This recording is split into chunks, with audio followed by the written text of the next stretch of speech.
Ladies and gentlemen, hey, hi, how you doing? Welcome back to the channel. Thank you so much for stopping by. We've got a lot of very dominant weapons here in Warzone 2 right now. We've got some good close range options, some good long range options, some very competitive weapons in between. Today, I wanted to focus on 5 of the absolute most dominant weapons we have here.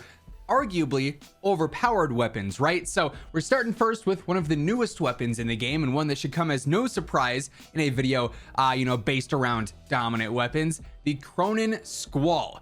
This thing is insane no matter how you build it, and spoiler alert, there might be some variations here in this video for this one. This particular build is built to be completely full auto, and it's going to absolutely shred at 20 meters, 40 meters, 80 meters, 120 meters, right? If you can land your shots and you can master the recoil on this thing, the reward is well worth it. A little bit higher risk, much higher reward than most weapons in the game here. So first up, go with whatever optic you are the most comfortable with. I really like the blue dot. If you wanted to use an AMOT V4, a holotherm, whatever the case may be, always use the one that you like the most. Go for that furthest eye position and faster ADS on the tunes. I go for the 50 round extended mag here. Plenty of ammo, especially for full auto where you might miss a couple of shots here and there. Then of course for, getting cleanups, playing duos, trios, and quads, fighting at a disadvantage, whatever the case may be, this works really well for that. I got high velocity on here per usual, right? We're going for the better velocity and damage range, gonna make that mid to long range feel a lot more consistent there. I got the Edge 47 underbarrel. That said, there are plenty of different options here. Ripper is also a great choice. If you're okay with the slightly slower ADS, you get some more stability out of that. Lock grip precision is also very good for the added recoil controls, so you can mess around and see what works the best for you there. I like the feel of Edge though, and it's also got very minimal cons as well, which is nice to see. And then lastly, Polar Fire S suppressor, just simply better velocity, better range, very straightforward here, very minimal cons as well. Better velocity, better ADS speed on the tunes with this.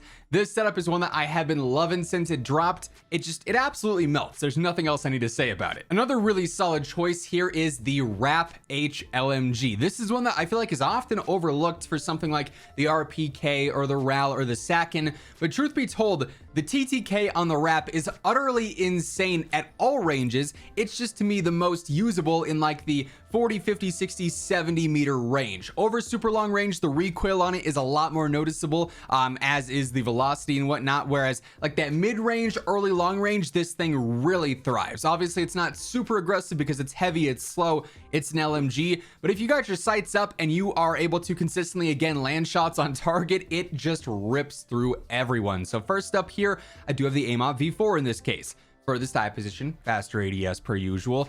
There's a ton of recoil on this thing, so I'm largely focused on combating that. I go for the TCG 10 rear grip, just simply straight up is better control. We tune for the better stability and steadiness. Now, this thing burns through ammo like crazy, and you don't want to reload because it's an LMG and it's super slow, so I go for the 100 round extended mag, just so I don't have to reload as much and I don't have to stop in the middle of a gunfight to reload, right? You don't want to run out of ammo in a dire situation, so this just helps out with that. I also go for Edge 47, again, if you wanted to go for Ripper or Lock Grip, both of those would be great alternatives here as well.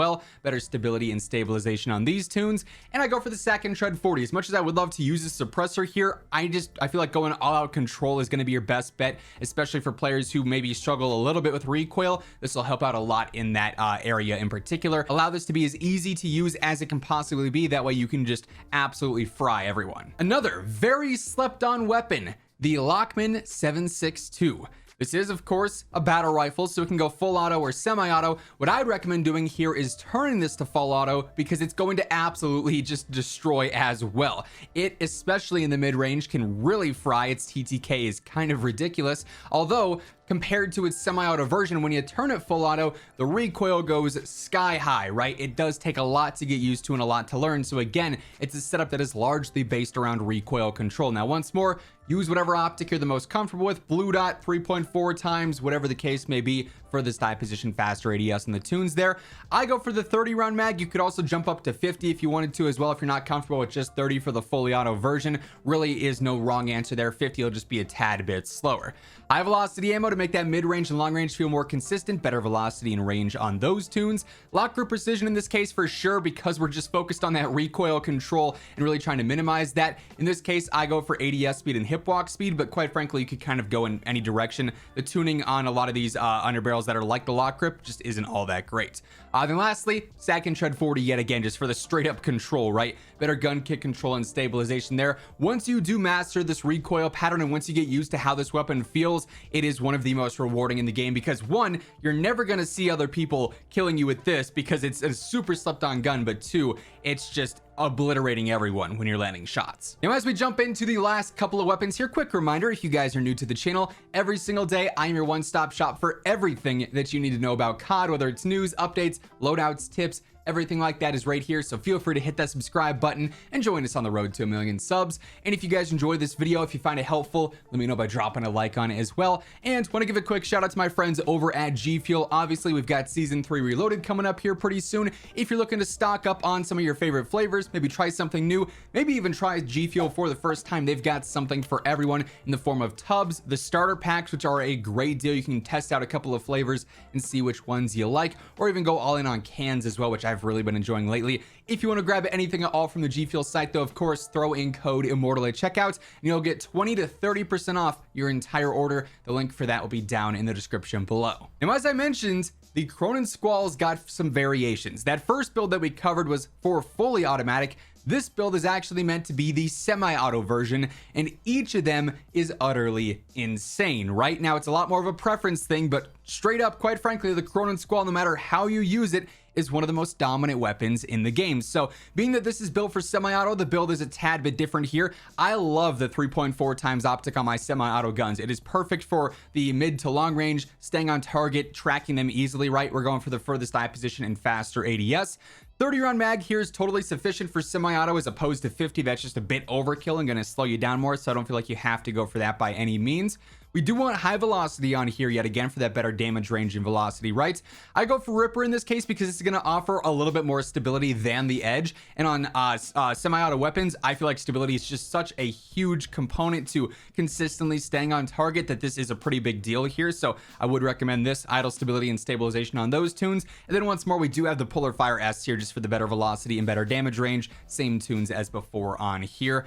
Like I said, though, you really can't go wrong with the Cronen Squall, regardless of how you want to use it. Just build to its strengths, though, whether you're going full auto or semi-auto. Now, for whatever reason, my recording ended up being all sorts of funky when I went over to the EBR here. It just knows it's that powerful. That's the deal here, right? But the EBR also deserving of being deemed a ridiculously strong gun. Another one that has a higher skill gap because it is semi-auto, but if you're able to consistently land shots with this thing, it's gonna fry. So first up here, we got the 3.4 times optic, yet again, furthest eye position, faster ADS. We got the 20 round mag, that's pretty sufficient for, you know, those mid to long range fights. If you're accurate, that's gonna be plenty of ammo. Also, the largest option that we have there. High velocity ammo, pretty standard just for that mid-range, long-range consistency with the hit reg, better velocity and range on the tunes there. Polar Fire S suppressor for the better velocity, and I go ahead and I tune for the ADS speed per usual there. Then lastly, Boremaster barrel, pretty solid in my opinion. The added velocity, then some control if you're spamming, it's really cool. Just again makes it feel more consistent in the mid to long range. That said, if you wanted to, you could also drop that for maybe like the Ripper underbarrel, again just for the stability.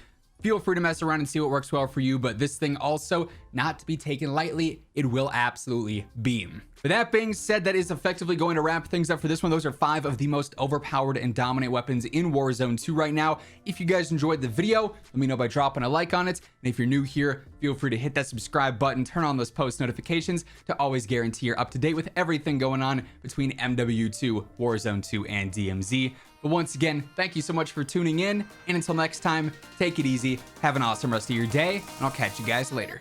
Peace out.